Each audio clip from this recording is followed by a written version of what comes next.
दोस्तों, आप सभी का श्योर सक्सेस वाला का प्लेटफॉर्म पे स्वागत है। और आज हम एक नए विषय इकोनॉमिक्स को शुरू करने वाले हैं, जिससे आपके पढ़ाई में एक नया आयाम और गतिशीलता पैदा हो सके और आप अपने लक्ष्य के एक कदम और नज़दीक पहुँचें। और हम एक नए तरीके से इसको आज शुरू करने वाले हैं विस्तृत रूप में। आइए तो शुरू करते हैं। पहला प्रश्न कि भारत में किस तरह की अर्थव्यवस्था है। तो हम जानते हैं कि भारत में मिश्रित अर्थव्यवस्था है। तो हम मिश्रित अर्थव्यवस्था के बारे में तो जान गए, लेकिन ये जाने कि इसके पीछे का कारण क्या था कि मिश्रित अर्थव्यवस्था क्यों हुई। जब भारत 1947 में आज़ाद हुआ तो उस समय भारत की जो अर्थव्यवस्था थी अल्प विकसित अवस्था में थी। तो वहाँ के अर्थशास्त्रियों के दिमाग में एक ये प्रश्न आया कि भारत को पूंजीवादी अर्थव्यवस्था से जोड़ा जाए या समाजवादी अर्थव्यवस्था से जोड़ा जाए। तो भारत के पास उस समय ना कैपिटल था, बस सोशल था, समाजवादी था, लेकिन एक उसके बदौलत भारत के में अर्थव्यवस्था का विकास नहीं हो सकता था। इसलिए मध्यम मार्ग का चयन किया गया, यानी दोनों के बीच का। तो हम लोगों ने उस दोनों की अवस्था मिश्रित अर्थव्यवस्था को अपनाया, जो वास्तव में गांधीवादी और मार्क्सवादी दोनों विचारधारा का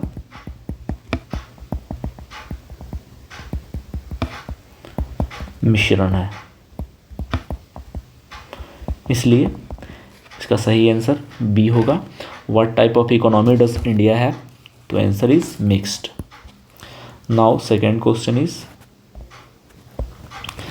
कि निम्नलिखित में से कौन सा भारत के सकल घरेलू उत्पाद में सर्वाधिक योगदान करता है? Which of the following contributes the maximum share of India's gross domestic product.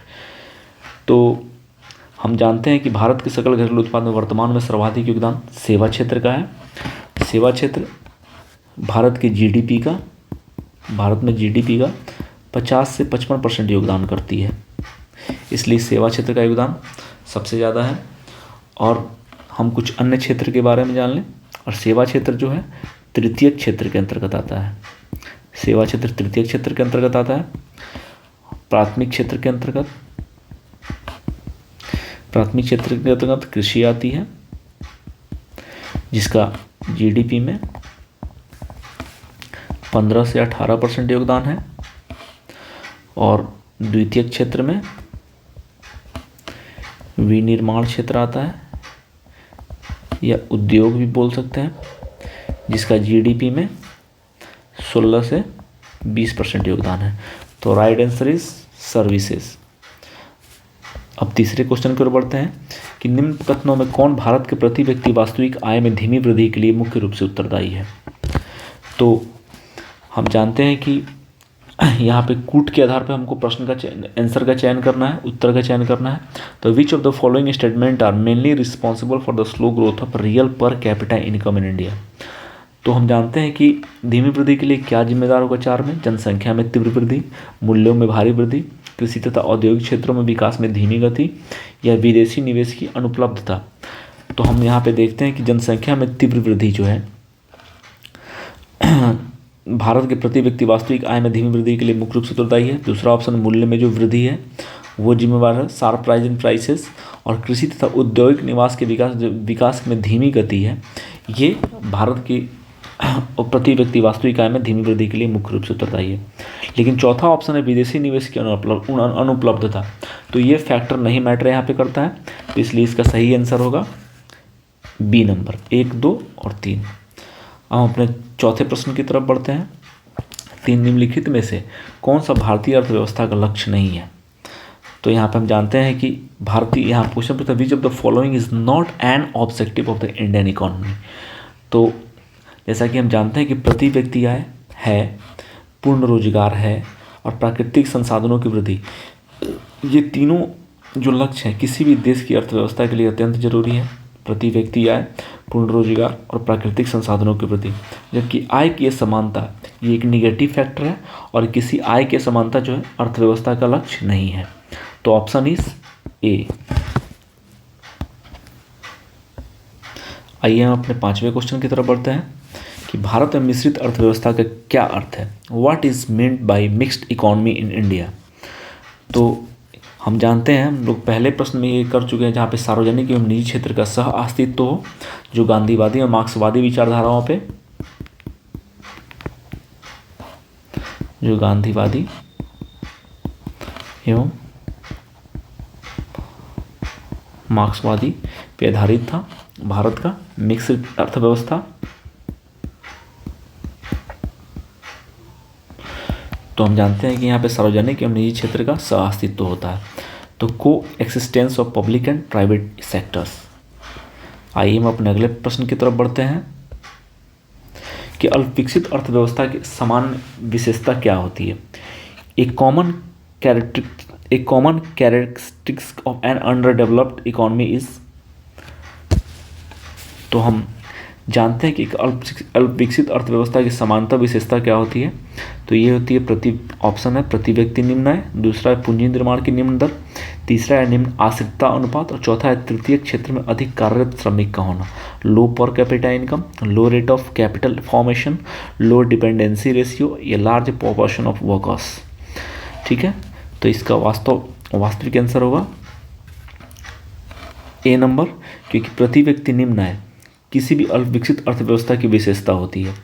पूंजी निर्माण की निम्न दर जो होती है ये किसी भी अल्पविकसित अर्थव्यवस्था की समान विशेषता हो जाती है। यहाँ पे निम्न आश्रितता अनुपात, देखिए यहाँ पे निम्न आश्रितता अनुपात ये फैक्टर मैटर नहीं करता है, क्योंकि उच्च आश्रितता अनुपात वहाँ पर अधिक होगा जहाँ अधिक जन्म दर होगा। ठीक है, अधिक जन्म दर होगा, और वहाँ पे तो यहाँ पे निम्न नहीं होगा। निम्न किस में होता है? विकसित आश्रितता, जो निम्न आश्रितता अनुपात होता है वो विकसित क्षेत्र में ज़्यादा होता है, यहाँ पे उच्च हो जाता है। जो अल्पविकसित अर्थव्यवस्था की समानता विशेषता में उच्च आश्रितता अनुपात हो जाती है, क्योंकि जन्म दर अधिक होता है। चौथा है तृतीय क्षेत्र में अधिक कार्यरत श्रमिक का होना। जैसा कि हम जानते हैं कि तृतीय क्षेत्र में अगर कोई कार्यरत अधिक श्रमिक हो जाएगा तो वो विशेषता हो जाएगी विकसित हो रही अर्थव्यवस्था की, यानी विकासशीलता की ओर बढ़ रही होगी। जितना सेवा क्षेत्र में भागीदारी होगी उतनी अर्थव्यवस्था ग्रो कर रही होती है। तो right answer is a number 1 और 2। आइए हम अपने 7वें क्वेश्चन की ओर बढ़ते हैं कि भारत में सेवा क्षेत्र के अंतर्गत कौन कौन से सम्मिलित हैं। Consider the following factors related to India service sector. तो जैसा कि हम जानते हैं कि सेवा क्षेत्र के अंतर्गत वैसी सेवा क्षेत्र के अंदर किसी भौतिक वस्तु का उत्पादन नहीं होता है, यानी उसमें सर्विसेज का ज़्यादा फैक्टर होता है। तो हम जानते हैं कि परिवहन एवं संचार से सर्विसेज क्रिएट होता है। बैंकिंग और बीमा से सर्विस के अंतर्गत आते हैं। शिक्षा भी सेवा के अंतर्गत आता है। तो हम इसका सही आंसर क्या होगा? इसका राइट आंसर होगा डी नंबर 1, 2 और 4। लेकिन यहाँ पे एक फैक्टर को हम लोग जैसे देख रहे हैं कि भारत में सेवा क्षेत्र के अंतर्गत क्या क्या सम्मिलित है। तो सही उत्तर होगा इसका 1, 2, 3। विज्ञान एवं प्रौद्योगिकी को हम शामिल भी कर सकते हैं, नहीं भी कर सकते हैं। सॉरी दोस्तों, यहाँ पे एक माइनर मिस्टेक हुआ है कि यहाँ पे ऑप्शन सेट में यहाँ पे इनमें से सभी होना चाहिए, क्योंकि परिवहन एवं संचार, बैंकिंग एवं सेवा, शिक्षा एवं विज्ञान एवं प्रौद्योगिकी, ये चारों वास्तव रूप से यहाँ पर ऑप्शन हो जाएगा 1, 2, 3 और 4। इनमें से सभी हो जाएगा, क्योंकि विज्ञान एवं प्रौद्योगिकी के अंतर्गत ही और सारे भी चीज़ आते हैं जो सेवा का क्षेत्र होता है। तो ऑप्शन यहाँ पे आप सुधार करके 1, 2 और 3 और 4 कर लीजिएगा। सॉरी, आते हैं हम अगले क्वेश्चन की तरफ, अपने 8वें क्वेश्चन की तरफ कि भारत में गरीबी उन्मूलन कार्यक्रमों पर व्यय के आधार पर निम्न में से कौन सा कथन सही है। On the basis of expenditure on poverty alleviation programmes in India which of the following statement is correct. तो हम जानते हैं कि भारत में गरीबी उन्मूलन कार्यक्रमों पर व्यय के आधार पर निम्न में से कौन सा कथन सही है। तो पहला ऑप्शन है कि सर्वाधिक व्यय केंद्र सरकार द्वारा किया जाता है, ये सही है। सर्वाधिक व्यय केंद्र सरकार द्वारा किया जाता है। दूसरा, सार्वजनिक क्षेत्र द्वारा अधिक व्यय किया जाता है, कॉर्पोरेट क्षेत्र द्वारा अधिकतम व्यय किया जाता है और निजी क्षेत्र द्वारा न्यूनतम व्यय किया जाता है।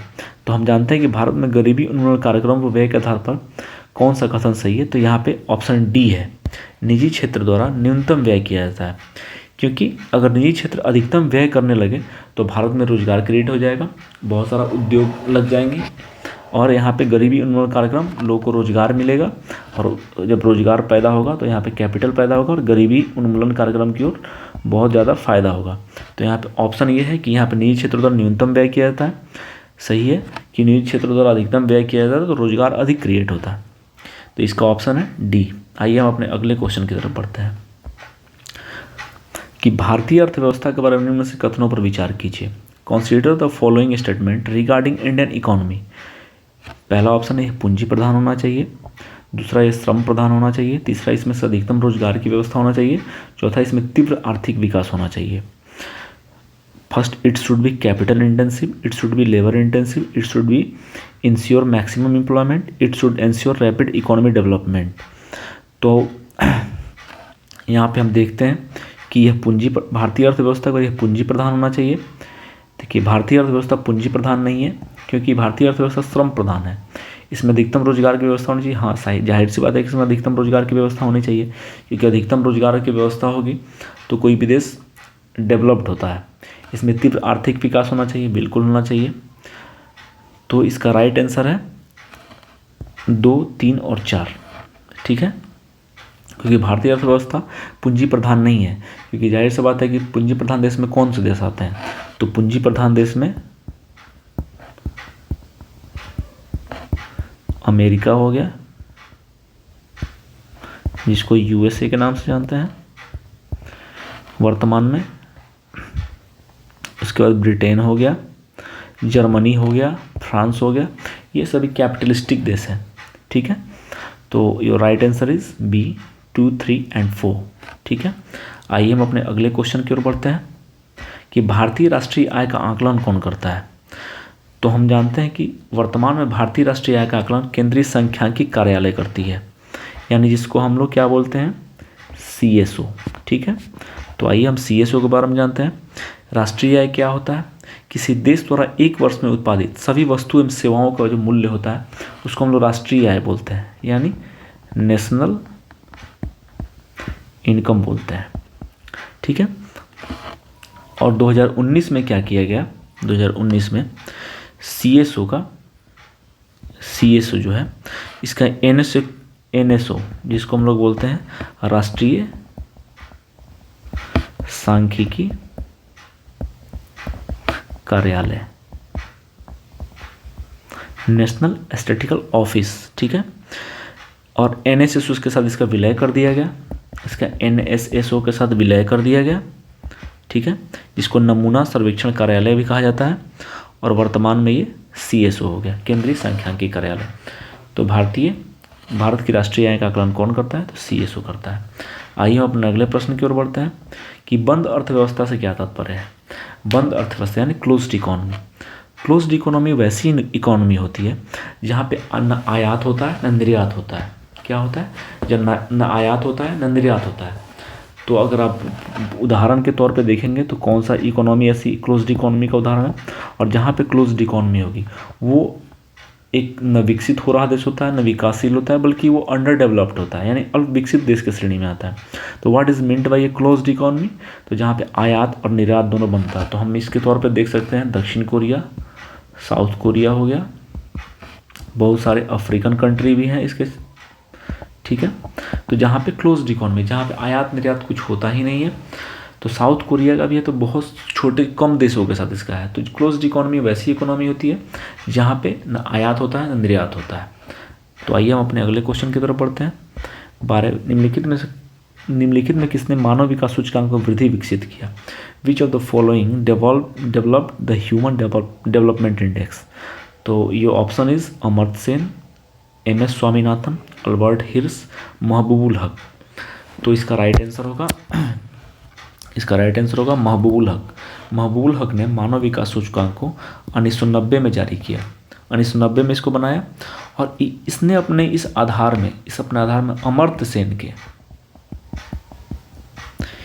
आधार में अमर्त्य सेन के कार्यों के आधार पर मानव विकास का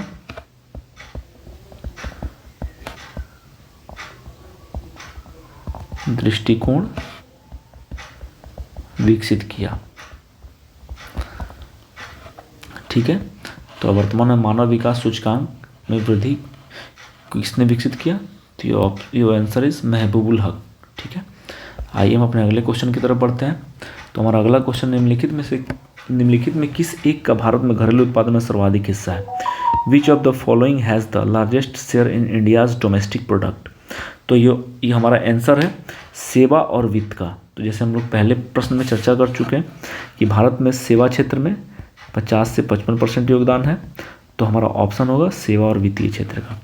आइए हम अगले प्रश्न की तरफ बढ़ते हैं कि सितंबर 2024 में प्रकाशित आर्थिक सर्वेक्षण EAC-PM द्वारा जारी रिपोर्ट के अनुसार प्रति व्यक्ति आय के आधार पर भारत का सबसे गरीब राज्य कौन है? According to the reported released by EAC-PM in September 2024 the poorest state of India on the basis of per capita income is. तो हम जानते हैं कि बिहार पर कैपिटा इनकम में सबसे कम है, बिहार पर कैपिटा इनकम में सबसे कम है। उसके बाद झारखंड का स्थान आता है दूसरे नंबर पे, तीसरे नंबर पे उड़ीसा का स्थान आता है, चौथे नंबर पे छत्तीसगढ़ का स्थान आता है। यानी फर्स्ट स्थान पे बिहार है, दूसरे स्थान पे झारखंड है, तीसरे स्थान पे उड़ीसा, चौथे स्थान पे बिहार है। और ये एक साल पहले का डाटा है और वर्तमान सितंबर 2025 में भी जो डाटा आया है इसमें सेम यही क्रम है, जो भारत का सबसे गरीब राज्य क्रम है यही है। आइए हम अपने अगले प्रश्न की तरफ बढ़ते हैं। 15वां क्वेश्चन है, यदि खेती हुई महंगाई में कमी। आइए इसका हम इंग्लिश में पढ़ते हैं। If inflation in agriculture decreases and physical income improves then real income is. क्योंकि इस प्रश्न में थोड़ी सी मिसटाइप है तो हम इसको इंग्लिश से जानते हैं। किसी भी एग्जाम में इंग्लिश का वरीयता पहला होता है, तो जब भी ये एक एग्जाम्पल आप लोग के सामने ऐसा भी सामने रखा गया है जान से कि जब कभी भी इंग्लिश और हिंदी में कन्फ्यूज़न होता है, हम इंग्लिश को पहले वरीयता देते हैं। तो if inflation in agriculture decrease and physically income improves then real income is. तो हम जानते हैं कि जब इन्फ्लेशन एग्रीकल्चर में जब खेती महंगी हो जाती है, जब खेती की महंगाई में कमी आती है और वास्तविक आय में वृद्धि होती है, तो रियल इनकम क्या होता है? तो हम जानते हैं कि रियल इनकम जो है ग्रो हो जाएगा, वो बढ़ जाएगा, विल इंक्रीज, वो बढ़ जाएगा। चलिए अगला क्वेश्चन है 16वां नंबर क्वेश्चन कि भारत के सकल घरेलू उत्पाद में नीचे दिए गए किन किन क्षेत्रों का योगदान एक दूसरे के बराबर है? ठीक है, तो in India's GDP the sum of contributions of which of the following sector is equal to each other. तो हम यहाँ पे जानते हैं कि प्रथम स्थान पे सेवा क्षेत्र का स्थान है जो टोटल 50 से 55% का योगदान करता है।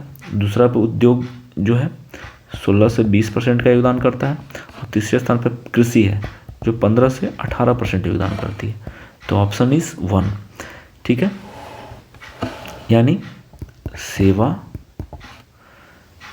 उद्योग, तब कृषि, ये तब कृषि, यानी इंडिया के GDP में, टोटल GDP में इनका योगदान इस क्रम में व्यवस्थित है।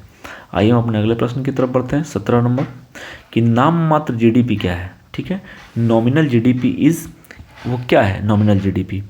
तो हम लोग जैसा जानते हैं कि नॉमिनल GDP होता है कि GDP measured eight current market price, यानी बाजार के मूल्य पे GDP का मूल्यांकन अगर मौजूदा बाजार कीमतों पर किया जाता है तो उसको नॉमिनल GDP बोलते हैं। यानी नॉमिनल GDP उसे बोलते हैं कि मौजूदा बाजार कीमतों पर GDP का मूल्यांकन हो, यानी जो वर्तमान में जो बाजार की कीमत जो है उस आधार पर अपने ग्रॉस डोमेस्टिक प्रोडक्ट का मूल्यांकन करते हैं, तो उसको हम नॉमिनल GDP के क्षेत्र में रखते हैं। आइए हम अपना अगला क्वेश्चन की तरफ बढ़ते हैं कि राष्ट्रीय national income according to the option क्या होगा? NI यानी NNP जो होता है मूल मूल्य पर NNP, मूल्य पर NNP माइनस अप्रत्यक्ष कर इनडायरेक्ट टैक्स माइनस सब्सिडी। दूसरा ऑप्शन है नेशनल इनकम बराबर मार्केट प्राइस पर NNP है माइनस प्रत्यक्ष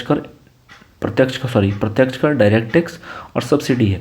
तीसरा ऑप्शन है नेशनल इनकम बाजार मूल्य बराबर है बाजार मूल्य पर NNP अप्रत्यक्ष कर माइनस सब्सिडी। तो यहाँ पे NNP का जो अर्थ हुआ, NNP का अर्थ यहाँ पे हुआ net national product, net national product इसका यहाँ पे अर्थ हुआ। तो योर ऑप्शन हम लोग का जो आंसर हुआ इसका होगा C नंबर, क्योंकि बाजार मूल्य पर जब NNP जो नेट नेशनल प्रोडक्ट जो बाजार मूल्य पर होता है उसमें से अगर हम इनडायरेक्ट टैक्स यानी अप्रत्यक्ष कर और साथ साथ सब्सिडी को घटा लें तो हम लोग का टोटल नेशनल इनकम प्राप्त हो जाता है। तो ऑप्शन आंसर इज सी। आइए अपने अगले क्वेश्चन की तरफ बढ़ते हैं कि जैसे जैसे अर्थव्यवस्था का विकास होता है वैसे वैसे जीडीपी में तृतीय क्षेत्र का अंश क्या होता है। As an economy develops the share of the territory sector in GDP. तो ये क्या हम लोग पहले भी इस पहले प्रश्न में इसका आंसर खोज चुके हैं। जैसे जैसे अर्थव्यवस्था में तृतीय क्षेत्र का अंश बढ़ता है वैसे वैसे कोई अर्थव्यवस्था क्या होती है, ग्रो करती है यानी बढ़ती है। ठीक है। तो इंडिया के क्रम में क्या है, तो इंडिया के हम लोग क्षेत्र में देख रहे हैं कि इंडिया में सर्विस सेक्टर जो है, इंडिया में जो सर्विस सेक्टर है वो क्या है, इंडिया का सर्विस सेक्टर जो है वर्तमान में ग्रो कर रहा है, यानी उसका 50 से 55% योगदान टोटल जीडीपी में। तो क्या होगा कि जीडीपी में तृतीय क्षेत्र का अंश ज़्यादा है तो बढ़ता है। आइए हम अगले क्वेश्चन की तरफ बढ़ते हैं, 20 नंबर क्वेश्चन की तरफ कि निम्न कारण से जीएनपी सकल राष्ट्रीय उत्पाद में भारत की भागीदारी कम है। यानी किस कारण से जीएनपी यानी सकल राष्ट्रीय उत्पाद में, ग्रॉस नेशनल प्रोडक्ट में भारत की भागीदारी कम है। तो due to which reason in India share in GNP gross national product low. तो हम जानते हैं यहाँ पे, तो आइए हम ऑप्शन देखते हैं। गरीबी की तुलना में कीमतें कम है, दूसरा ऑप्शन है कीमतों की तुलना में लाभ कम है, तीसरा है लाभ की तुलना में कीमतें कम है, और कीमतों की तुलना में मजदूरी कम है। ठीक है। तो निम्न कारण से जीएनपी सकल राष्ट्रीय उत्पाद में भारत की भागीदारी कम है। तो हम जानते हैं कि कीमत की तुलना में मजदूरी कम है, क्योंकि भारत में जो श्रम है जिसको हम लोग लेबर बोलते हैं, लेबर जो है वो कम कीमत पर उपलब्ध है।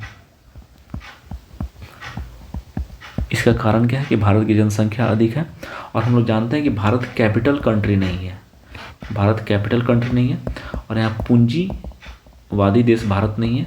इसलिए यहाँ पे कीमतों की तुलना में हम लोग, अगर मजदूरी यहाँ पे कम मिलती है, अगर हम लोग किसी मजदूर को हायर करते हैं तो उसको कम पैसे में यहाँ पे हायर करते हैं किसी काम के लिए, तो क्या होता है कि किसी प्राइस की तुलना में उनकी मजदूरी कम हो जाती है। इसलिए सही आंसर होगा D, wages are low compare to the price, यानी कीमतों की तुलना में, यहाँ पर ऑप्शन होगा कीमतों की तुलना में मजदूरी कम है। आइए हम अपने अगले प्रश्न की तरफ बढ़ते हैं, 21 नंबर प्रश्न की तरफ कि पूंजी निर्माण के संदर्भ में कौन सा कथन सही है। In the context of capital formation which statement is correct. तो पहला ऑप्शन है पूंजी निर्माण की प्रक्रिया वस्तु और सेवाओं की उत्पादकता पर निर्भर करती है। दूसरा, नियोजित पूंजी निर्माण के लिए एक अनुकूल वातावरण आवश्यक है। तो हम लोग जानते हैं कि पूंजी निर्माण की प्रक्रिया वस्तु और सेवाओं की उत्पादकता पर बिल्कुल निर्भर करती है, कि पूंजी निर्माण तभी कार्य करेगा, पूंजी निर्माण की प्रक्रिया तभी होगी जब वस्तु और सेवाओं का उत्पादकता जो होगा अपने स्तर पे होगा, और वही जो है कैपिटल फॉर्मेशन करते हैं। ठीक है। दूसरा है नियोजित पूंजी निर्माण के लिए एक अनुकूल वातावरण, बिल्कुल है, किसी भी वस्तु और सेवाओं के उत्पादन के लिए हम लोग को अनुकूल वातावरण की आवश्यकता पड़ती है। जैसे मान लीजिए किसी फैक्ट्री को लगाते हैं तो उसके लिए अनुकूल वातावरण, श्रम, पूंजी, एक एटमॉस्फेयर का होना सबसे ज़्यादा ज़रूरी है। सर्विस सेक्टर, सेवा, बैंकिंग लगाते हैं तो बैंकिंग के लिए एक एटमॉस्फेयर होने का ज़रूरी है। तो इसलिए पूंजी निर्माण के संदर्भ में ये दोनों कथन बिल्कुल सही हैं। तो इसका सही आंसर होगा 1 और 2। आइए हम अपने अगले प्रश्न की तरफ बढ़ते हैं कि भारत में राष्ट्रीय आय की गणना में सम्मिलित है। In the calculation of national income in India which of the following is included. तो हम जानते हैं कि भारत में राष्ट्रीय आय की गणना में हम लोग सब्सिडी को भी शामिल करते हैं, क्योंकि जब हम राष्ट्रीय आय की गणना करते हैं, जब हम राष्ट्रीय आय, जब हम नेशनल इनकम की गणना करते हैं तो हम जो हम लोग नेट निकालेंगे इनडायरेक्ट टैक्स। ठीक है। तो जब हम नेट इनडायरेक्ट टैक्स निकालेंगे तो इसमें से इनडायरेक्ट टैक्स में से जब सब्सिडी घटा लेंगे तो नेट इनडायरेक्ट टैक्स निकलता है। तो इसलिए राष्ट्रीय आय की गणना में सब्सिडी को हम लोग शामिल करते हैं, इसलिए हम लोग राष्ट्रीय आय की गणना में सब्सिडी को शामिल करते हैं। ठीक है। तो हम यहाँ पे लिख देते हैं नेट इनडायरेक्ट टैक्स जो हम निकालते हैं, तो इसमें क्या निकालते हैं हम, इनडायरेक्ट टैक्स में से सब्सिडी को घटाते हैं तो यहाँ पे नेट इनडायरेक्ट टैक्स निकलता है। तो भारत में राष्ट्रीय आय की गणना में हम सब्सिडी को भी शामिल करते हैं, क्योंकि वो इनडायरेक्ट टैक्स में से जब सब्सिडी घटता है तब जाकर नेट इनडायरेक्ट टैक्स निकलता है। ठीक है।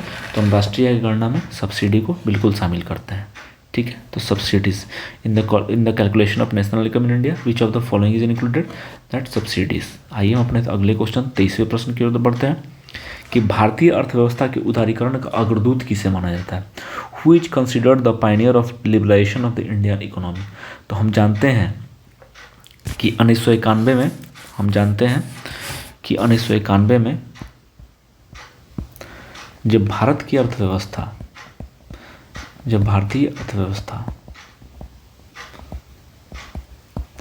अपने लो फेज से गुजर रही थी,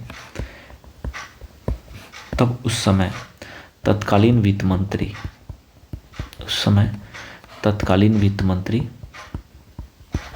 मनमोहन सिंह के द्वारा एलपीजी, जिसको लिबरलाइजेशन, प्राइवेटाइजेशन, उसके बाद ग्लोबलाइजेशन, ठीक है, उदारीकरण, निजीकरण और वैश्वीकरण की तकनीक को अपनाया गया, ठीक है।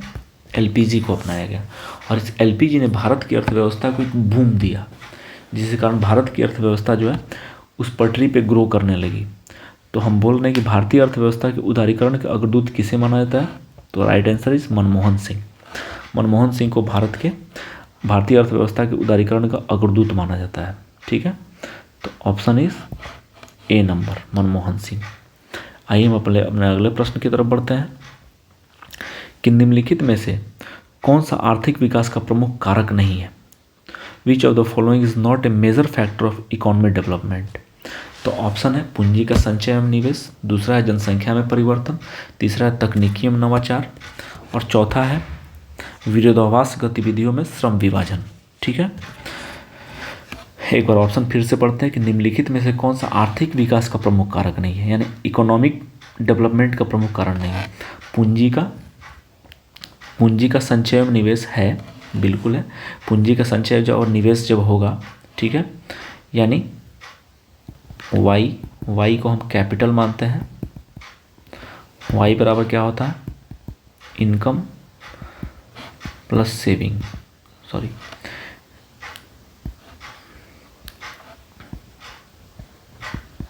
Income plus saving. जानते हैं जब इनकम होगा, जब आदमी के पास इनकम होगा तभी जाके सेविंग होता, और सेविंग होगा तभी कैपिटल बढ़ेगा। यानी कहने का अर्थ है कि पूंजी संचय एवं निवेश एक आर्थिक विकास का प्रमुख कारक है। जनसंख्या में परिवर्तन, अगर जनसंख्या में परिवर्तन देखा जाए या जनसंख्या में परिवर्तन उस आधार पर कि उस जनसंख्या को कुशल श्रम की तरफ जोड़ा जाए या जनसंख्या कम हो, ठीक है। तीसरा है तकनीकी एवं नवाचार, टेक्नोलॉजी और इनोवेशन। किसी भी देश में आर्थिक विकास में बहुत ज़्यादा इसका योगदान होता है। हम जानते हैं कि दक्षिण कोरिया अपने जीडीपी का 4.9 से 5% R&D, रिसर्च एंड डेवलपमेंट पे खर्च करता है, ठीक है, तकनीकी पे खर्च करता है, ठीक है। अमेरिका जो है तकनीक एवं नवाचार पे खर्च करता है। जितने भी विकसित देश हैं इन चीज़ों पर खर्चा करते हैं, तो वहाँ पे अर्थव्यवस्था को एक नया आयाम प्रदान होता है, ठीक है। लेकिन चौथा ऑप्शन है विरोधाभासी गतिविधियों में श्रम विभाजन। नहीं, ये एक ऑप्शन नहीं हो सकता है, किसी भी अर्थव्यवस्था का प्रमुख कारक नहीं हो सकता है। तो इसका ऑप्शन होगा डी नंबर। अगला क्वेश्चन है 25 नंबर, किस अर्थशास्त्री ने भारत में सबसे पहले राष्ट्रीय आय की गणना की थी। अगला क्वेश्चन है किस अर्थशास्त्री ने भारत में सबसे पहले आर्थिक आय की गणना की थी। तो यहाँ पे according to the option which economics first estimated national income in India. पहला ऑप्शन है D.R. गाडगिल, दूसरा ऑप्शन है मनमोहन सिंह, तीसरा है V.K.R.V. राव, चौथा है पिछले महालनोबिस। तो अकॉर्डिंग टू द ऑप्शन इसका राइट आंसर होगा सी नंबर, V.K.R.V. राव। हम लोग जानते हैं कि भारत में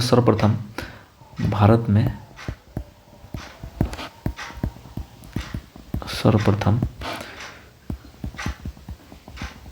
राष्ट्रीय आय का गणना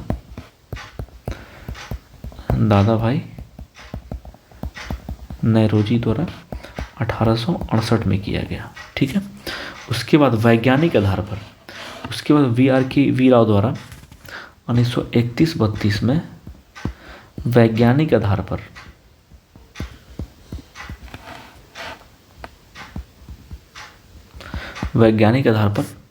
राष्ट्रीय आय का गणना किया गया। तो right answer is V Rao. चलिए हम अपने अगले प्रश्न की तरफ बढ़ते हैं। अगला प्रश्न है, राष्ट्रीय आय लेखांकन में आधार वर्ष का क्या अर्थ है? राष्ट्रीय आय, ये 25 क्वेश्चन जो है ये 2 बार हो गया है, तो पहला उसको हम ले लेंगे, इसको 25 का 2 के रूप में हम काउंट कर लेते हैं। तो ये राष्ट्रीय आय लेखांकन में आधार वर्ष का क्या अर्थ होता है? तो राष्ट्रीय आय के लेखांकन में आधार वर्ष का अर्थ होता है कि जिस वर्ष में कीमतों का उपयोग वास्तविक जीडीपी की गणना हेतु किया जाता है। ठीक है, तो हम लोग पहले ऑप्शन में देखते हैं कि जिस वर्ष की, क्यों यहाँ पे आधार वर्ष है, यानी इसको हम लोग बेस ईयर बोलते हैं। तो राष्ट्रीय आय के लेखांकन में तो हम ऑप्शन पहला पढ़ते हैं कि जिस वर्ष की आय का उपयोग मौद्रिक जीडीपी की गणना हेतु किया जाता है। नहीं, मौद्रिक नहीं होता है। ठीक है, जिस वर्ष की कीमतों का उपयोग मौद्रिक जीडीपी की गणना हेतु किया जाता है, यहाँ पे आय हो गया, यहाँ पे कीमत हो गया, बिल्कुल नहीं होगा। तीसरा ऑप्शन है जिस वर्ष की कीमतों का उपयोग वास्तविक, यहाँ पे देखिए, यहाँ पे ऑप्शन है, यहाँ पे हम लोग को शब्द पकड़ना है, शब्द। यहाँ पे आय है, कीमत है, मौद्रिक, यहाँ पर वास्तविक जीडीपी की गणना हेतु किया जाता है। तो right answer is C, the year whose prices are use to calculation real GDP. तो ऑप्शन इज सी। ठीक है, हम अपने अगले प्रश्न की तरफ बढ़ते हैं कि निम्नलिखित में से कौन इन्वेस्टमेंट स्टैटिस्टिक्स नामक प्रकाशन को समय समय पर प्रकाशित करती है। ठीक है, तो जैसा कि हम जानते हैं कि केंद्रीय सांख्यिकी संगठन, जिसका CSO नाम देते हैं,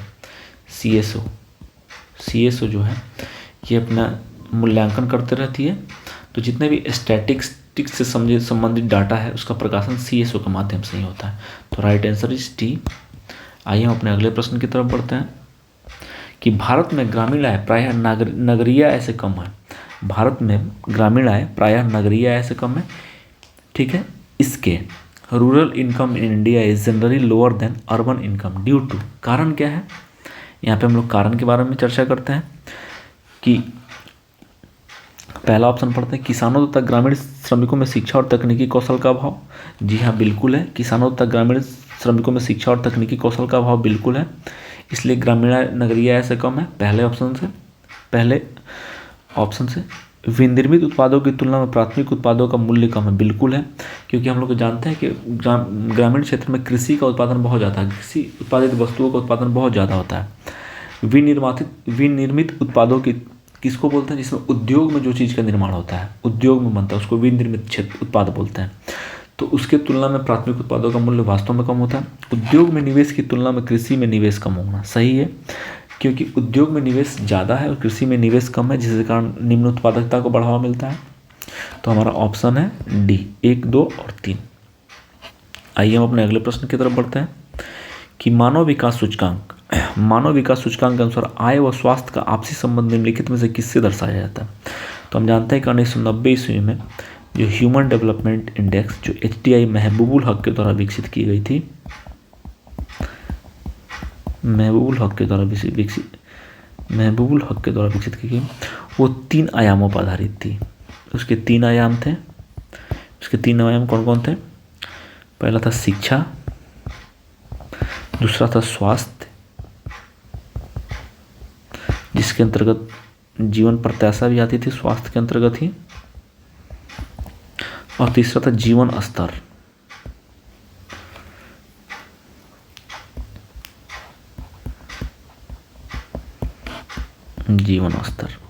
तो यहाँ पे देखते हैं कि ऑप्शन में क्या दिया है, प्रति व्यक्ति आय। यहाँ पे क्वेश्चन में दिया है प्रति व्यक्ति आय, जीवन प्रत्याशा, सकल राष्ट्रीय आय, प्रति व्यक्ति सकल राष्ट्रीय आय। ठीक है, क्या क्या ऑप्शन दिया है फिर से देखेंगे, पर capita income, life expectancy, gross national income और पर कैपिटा GNI। तो यहाँ पे क्वेश्चन कर रहा है कि मानव विकास सूचकांक के अनुसार आय व स्वास्थ्य का आपसी संबंध निम्नलिखित में से किससे दर्शाया गया है? तो हम यहाँ पे देख रहे हैं कि ऑप्शन के अनुसार प्रति व्यक्ति आय है, ठीक है, शिक्षा है, स्वास्थ्य है, जीवन का स्तर है। तो जीवन प्रत्याशा है, सकल राष्ट्रीय आय, प्रति व्यक्ति सकल राष्ट्रीय आय। ठीक है, तो यहाँ पे ऑप्शन हो जाएगा अकॉर्डिंग टू द प्रति व्यक्ति सकल राष्ट्रीय आय। चलिए अगले क्वेश्चन की ओर बढ़ते हैं हम।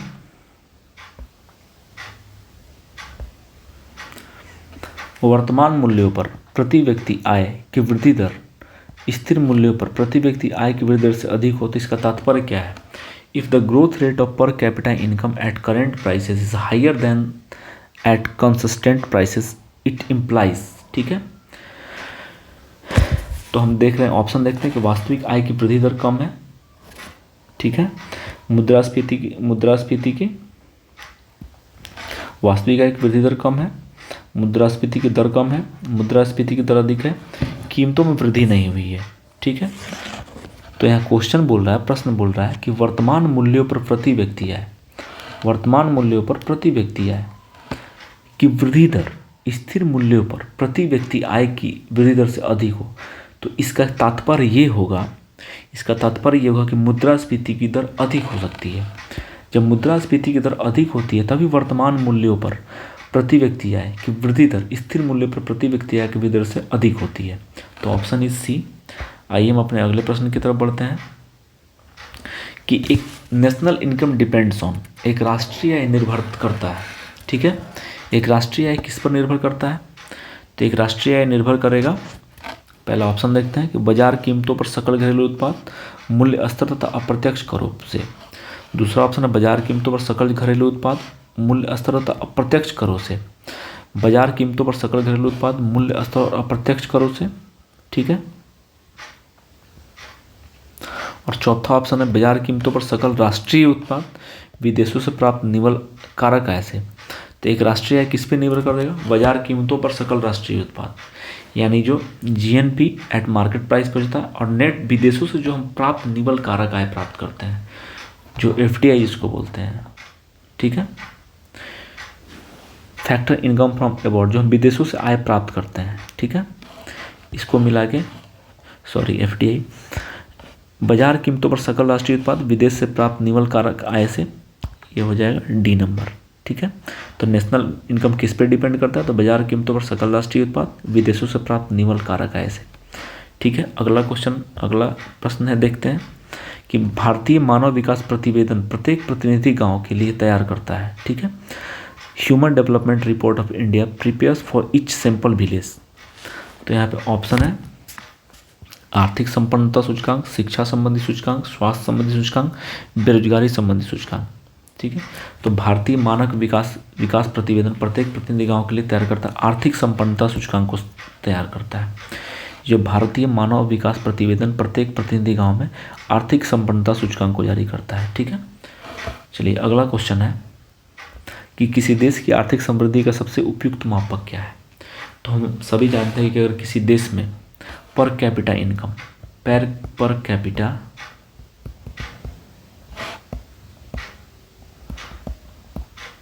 रियल इनकम जब बढ़ता है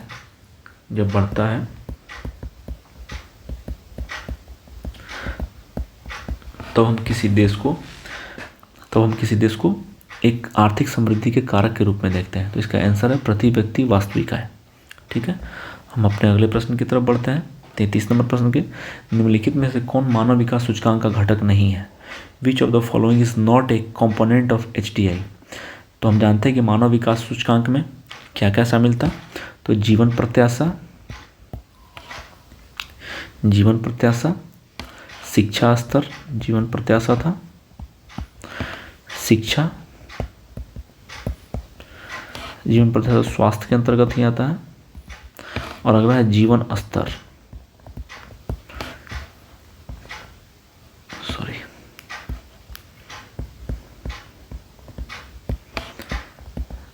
जीवन स्तर। तो यहाँ पे देखते हैं औसत आय कि बिल्कुल सही है, क्योंकि औसत आय को हम अपने जीवन स्तर के अंतर्गत ही काउंट करते हैं, जहाँ पे रोजगार एक मैटर होता है, रोजगार। दूसरा शिक्षा का स्तर है, तीसरा स्वास्थ्य का स्तर है, लेकिन रोजगार को इस कारक के रूप में नहीं शामिल किया गया। तो ऑप्शन इज डी। ठीक है, जीवन। ठीक है, हम अपने अगले प्रश्न 34वें प्रश्न की तरफ बढ़ते हैं। देखिए गांधी दर्शन अर्थव्यवस्था किस पे आधारित होती है, तो हम पहले ही चर्चा अपने पहले प्रश्न में करते हैं कि भारतीय अर्थव्यवस्था मिश्रित अर्थव्यवस्था है, उसमें गांधीवादी और मार्क्सवादी दोनों का माने मिश्रण है। ठीक है, तो यहाँ पे हम देखते हैं कि जब भी गांधीवादी में किसको सम्मिलित किया गया, श्रम को सम्मिलित किया गया, यानी गांधीवादी ने श्रम आधारित अर्थव्यवस्था की कामना की है। ठीक है, तो गांधी दर्शन अर्थव्यवस्था किस पर आधारित है, तो ये श्रम पे आधारित है। Gandhian economy philosophy is based on labour, ये लेबर पे है, क्योंकि वो कुटीर उद्योग को, गांधी जो है कुटीर उद्योग जो ग्रामीण क्षेत्रों में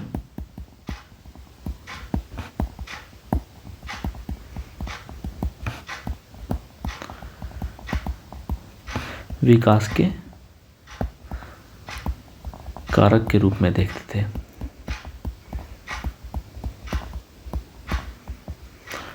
गांधी, तो इसलिए उन्होंने श्रम पे आधारित अर्थव्यवस्था की कामना की है। चलिए हम अपने अगले प्रश्न की तरफ बढ़ते हैं, 35वें प्रश्न की तरफ, कि बहुआयामी निर्धनता क्या मापती है। बहुआयामी निर्धनता क्या मापती है, तो हम जानते हैं कि वही बहुआयामी निर्धनता जो है यूएनडीपी, इसको हम एमपीआई बोलते हैं, एमपीआई, ये किसके द्वारा जारी किया जाता है, यूएनडीपी के द्वारा जारी, सॉरी ये यूएनडीपी के द्वारा जारी किया जाता है, और एक ओपीएचआई है, इनके संयुक्त प्रयास से ये जारी किया जाता है। तो इनमें 10 आयामों को शामिल किया गया है, सॉरी इनमें 10 हाँ सही है, इनमें 10 आयामों को शामिल किया गया है। ठीक है, जिसके अंतर्गत इनमें से बहुआयामी निर्धनता क्या मापती है। ठीक है, तो बहुआयामी इनमें सभी को मापती है, आय को, जीवन प्रत्याशा, शिक्षा को भी मापती है। ठीक है, इनमें सभी में इनके 10 कंपोनेंट्स हैं। ठीक है, और नीति आयोग ने, जो नीति आयोग अपने बहुआयामी निर्धनता को मापती है, उसमें 12 कंपोनेंट्स को शामिल किया गया है। इसमें शायद बैंक खाता को शामिल किया गया अलग से, और एक शायद मिसमाइंड कर रहा हूँ, बैंक खाते को और एक और किसी को और को शामिल किया गया। चलिए आइए हम अपने 36वें प्रश्न की तरफ बढ़ते हैं, कि what is meant by GDP gap. GDP gap से क्या तात्पर्य है। ठीक है, तो अपना ऑप्शन पढ़ते हैं, उद्योग की उत्पादन क्षमता, उद्योग की उत्पादन क्षमता और वास्तविक उत्पादन में अंतर, सकल घरेलू उत्पाद और शुद्ध घरेलू उत्पाद में अंतर, उद्योग में निवेश और उत्पादन में अंतर, चौथा उद्योग में उत्पादन और रोजगार में अंतर। तो इसका ऑप्शन होगा ए नंबर, उद्योग की उत्पादन क्षमता और वास्तविक उत्पादन में अंतर। अब हम देखते हैं कि संभावित उत्पादन क्या होता है, संभावित उत्पादन और वास्तविक उत्पादन क्या होता है। संभावित उत्पादन उत्पादन का वह अधिकतम स्तर होता है जिस पर कोई अर्थव्यवस्था बिना मुद्रास्फीति बढ़ाए निरंतर उत्पादन करती है। ठीक है, उस संभावित क्षेत्र के अंतर्गत, संभावित उत्पादन के अंतर्गत आता है, वो संभावित उत्पादन के अंतर्गत आता है। ठीक है, और वास्तविक उत्पादन जो होता है, जो वर्तमान जीडीपी पे अर्थव्यवस्था होती है। तो जीडीपी गैप से तात्पर्य है कि उद्योग उत्पादन क्षमता और वास्तविक उत्पादन में जो अंतर हो जाता है उसी को हम लोग जीडीपी गैप बोलते हैं। तो ऑप्शन इज ए। हम अपने अगले प्रश्न 37वें प्रश्न की ओर बढ़ते हैं, कि the best indicator of economic development can be measured by. आर्थिक विकास का सबसे अच्छा सूचकांक किसके द्वारा मापा जा सकता है। अगर हम किसी अर्थव्यवस्था का सबसे अच्छा सूचकांक इन दिए गए ऑप्शन में लें तो हम किसको ले सकते हैं। तो ऑप्शन देखते हैं कि मौजूदा कीमतों पर राष्ट्रीय आय में वृद्धि, बचत अनुपात में वृद्धि, प्रति व्यक्ति वास्तविक आय में वृद्धि। तो हम जानते हैं कि प्रति व्यक्ति वास्तविक आय किसी देश की अर्थव्यवस्था की मुख्य सबसे बड़ी सूचकांक होती है। तो यहाँ पे ऑप्शन हो जाएगा सी, प्रति व्यक्ति वास्तविक आय में वृद्धि सबसे बड़ा सूचकांक हो जाता है। तो ऑप्शन इज सी। आइए हम अपने अगले प्रश्न और अंतिम प्रश्न की ओर बढ़ते हैं, कि निम्नलिखित में कौन सी वास्तविक अर्थव्यवस्था में वास्तविक क्षेत्र की गतिविधियों का निर्माण करती है। Which of the following constitute activities of the real sector of India, sorry real sector of the economy.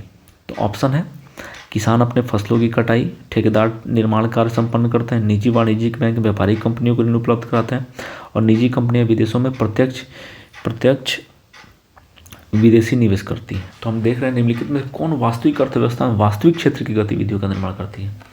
तो किसान अपने फसलों की कटाई और ठेकेदार निर्माण कार्य संपन्न करते हैं। तो इसका सही उत्तर जो हो जाएगा, पहले हम देख लेते हैं ऑप्शन, दो ऑप्शन देख लेते। तीसरा ऑप्शन, निजी वाणिज्यिक बैंक व्यापारिक कंपनियों को ऋण उपलब्ध कराते हैं और निजी कंपनियां विदेशों में प्रत्यक्ष निवेश करती हैं। तो कौन वास्तविक अर्थव्यवस्था में वास्तविक क्षेत्र, रियल सेक्टर, तो इसका ऑप्शन हो जाएगा एक और दो, किसान अपने फसलों की कटाई और ठेकेदार निर्माण कार्य संपन्न करते हैं। ये वास्तविक क्षेत्र की गतिविधियों का निर्माण करते हैं। तो ऑप्शन इज ए। तो ये इस तरह प्रश्न संपन्न हुआ। धन्यवाद।